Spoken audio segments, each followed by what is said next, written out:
afternoon, dear televiewers. Welcome on the Midday Flash on Reflect Afrique Television. Universities in the country have begun classes for the 2020-2021 academic year.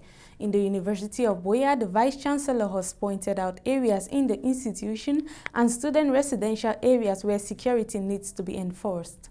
Schools had been halted all over the country with the outbreak of the coronavirus pandemic in March of 2020.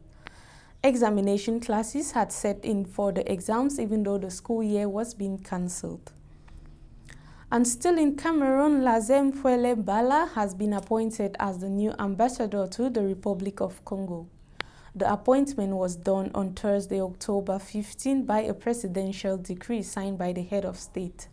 He replaced Dr. Hamidou Kamidou Njumelu, who has been appointed to Algeria. The newly appointed has over 11 years of practice as head of diplomatic missions. Before yesterday's appointment, Lazem Fuele worked as Cameroon's ambassador to Equatorial Guinea from 2008 to August 2020 when he was replaced by Jean-Claude Désiré Owono Mengele. Still in Cameroon, the Cameroon ambassador to Ethiopia has presented his credentials before the state minister in Ethiopia. His Excellency Ambassador Redmond Husseini received a copy of the credentials of Ambassador Designate of Cameroon to Ethiopia.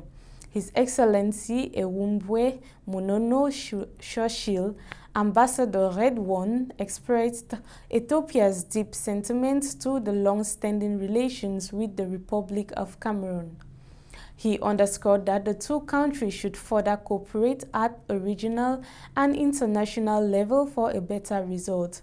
According to Ambassador Ewumbwe Monono, he said he is delighted to serve his country as an ambassador to Ethiopia.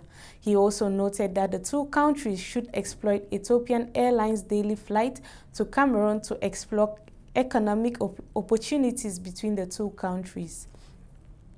Ambassador Radwan had confirmed that the government of Ethiopia would support Ambassador Ewumbwe Monono during his stay in the country. And we take you out of the country to Nigeria, where the United Nations High Commission for Human Rights, Michelle Bachelet, has condemned a recently signed law in Nigeria, Kaduna State, that introduces tough penalty for convict rapists.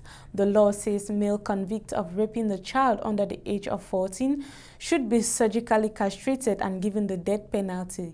Female adults convicted of raping a child will face salpingectomy, that is the removal of the fallopian tube, and death. Michelle Bachelet said evidence had shown that the certainty of punishment deters crime rather than its severity. Surgical castration and salpingectomy violate the absolute prohibition of torture and other cruel, inhuman, and degrading treatment or punishment under international human rights law, she said in a statement.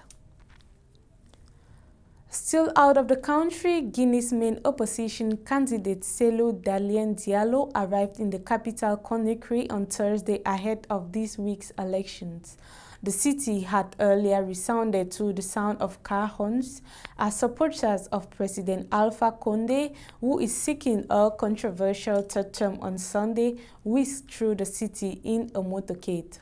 After about a week of combative campaigning, the 82-year-old president himself returned to the capital on Wednesday amid heightened political tension in West African state.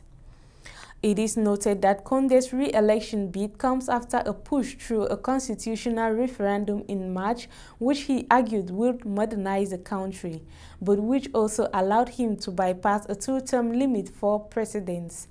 Rights groups are increasingly critical of Condé, who they say is veering towards authoritarianism.